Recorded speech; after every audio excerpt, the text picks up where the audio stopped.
Okay.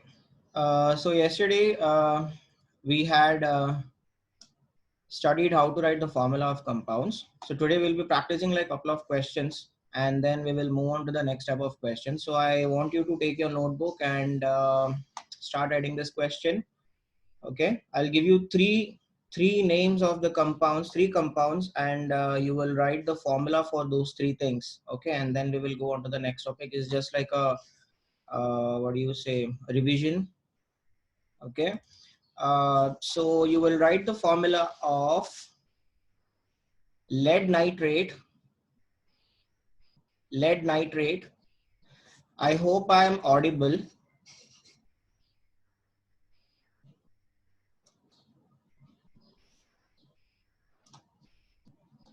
Okay, lead nitrate. The second one is chromium chloride. And the third one is cupric sulfide. Okay, if you want, I'll write it on the screen.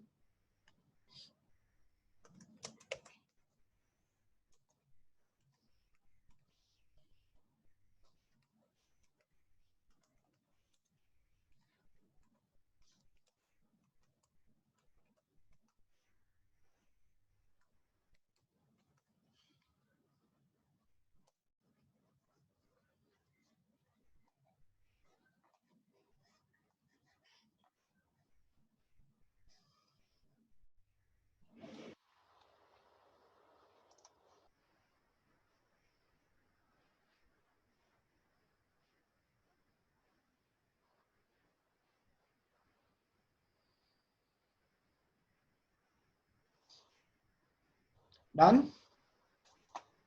Okay.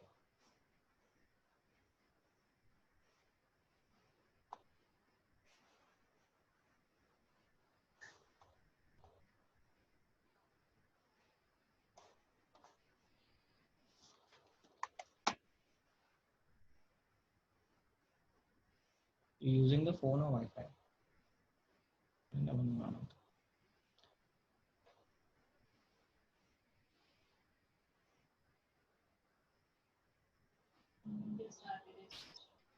Hmm?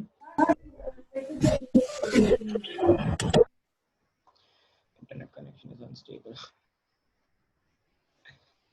Okay.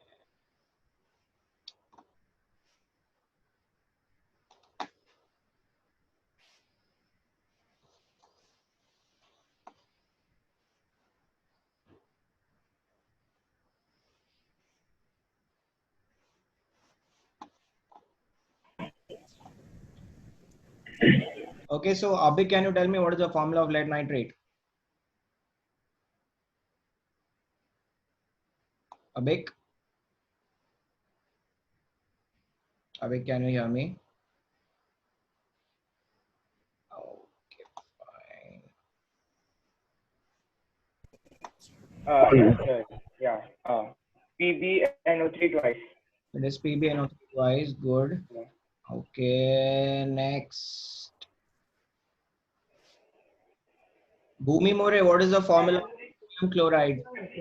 Bhumi. Bhumi. Where is Bhumi? Bhumi. Did you just leave the group? Okay, so Charvi, tell me what is the formula of chromium chloride? CrCl3. Yeah, Cl3. Very good. Thank you. And Dhruva. Dhruva, tell me what is the formula of Yes, sir. cupric sulfide? CO2S. CO2S. Why? What is the valency of cupric, Dhruva? Dhruva? 3. Hmm?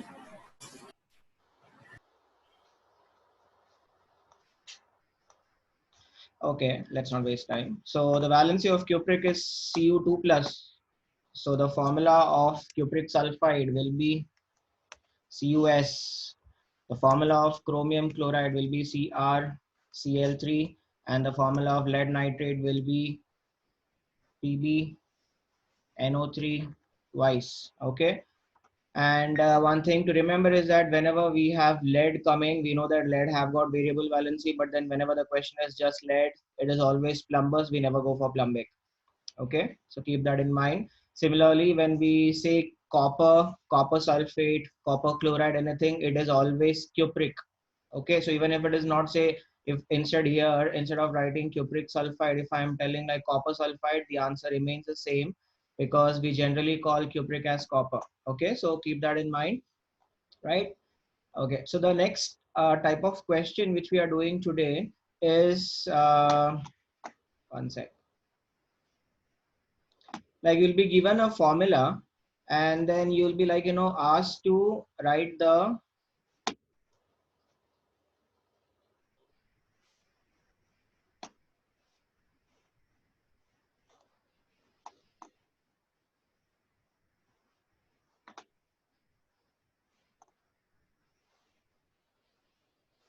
okay, so you'll be given a formula, and then you'll be asked to write the formula of other ions of that particular thing. Okay, so I'll show you a couple of examples, and I like, make you do this question.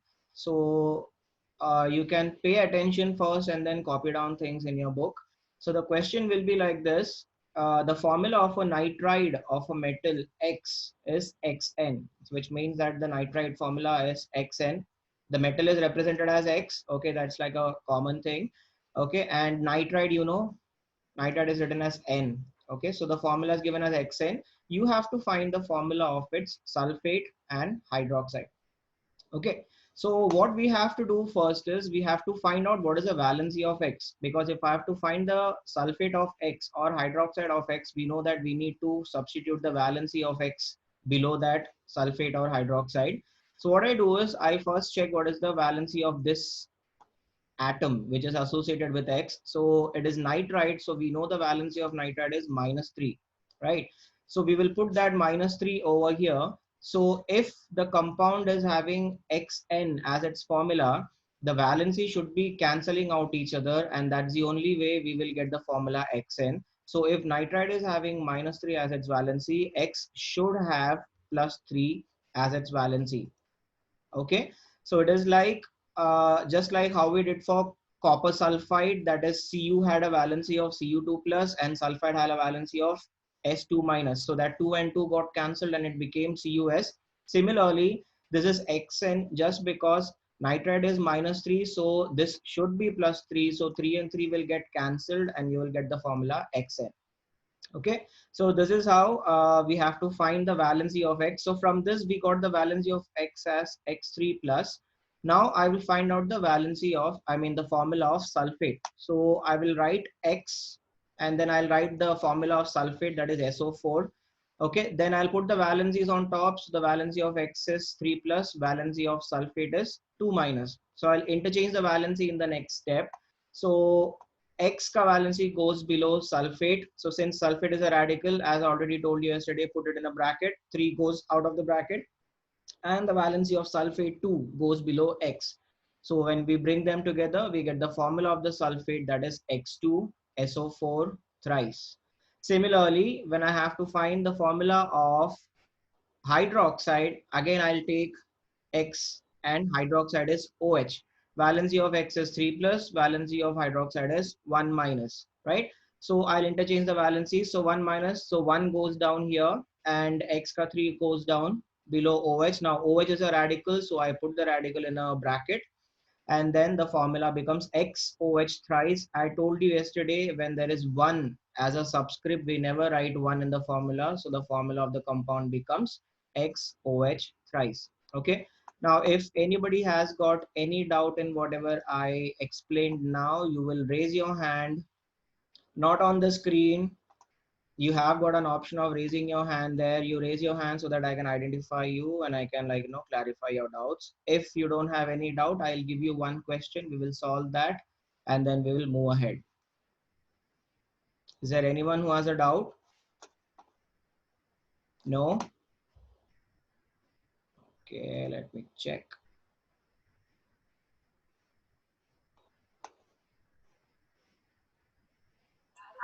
Arya Gupta. Hi, Arya Gupta. What's the doubt? Yeah, so like two different numbers, like x2 plus and x minus 3. Then, X2 like, can it happen? what? Like x2 plus and x minus 3, and then that kind of case, then How can one element have two valencies in a single question, my dear? no, like x has x has 2 plus and n has minus 3. So the formula will be different, no? The formula which will be given to you will be different. You have to just identify the valency from the formula. So you don't have to worry about that. You will easily know how to know the valency over there. Okay? Okay, Yeah. thank you, sir. Yeah, yeah. Yes, Arush, what's the doubt? Yeah, sir. You said it was n. The valency of n is -3, correct? Yes. So, sir, for x, if it's minus, it can be -3 also, right? Sorry. For If n x, is the minus valency 3, can x also. can also be minus 3. Yeah, How is that possible? asking. How is that possible? We have an anion and a cation coming together to form a compound, right? Compound, huh? So we Sorry. cannot have two anions coming, right? So this is an ionic compound which is given. So that will never happen. Okay. Covalent compounds can come, but then there is sharing of electrons, so there is no minus and plus charge over there.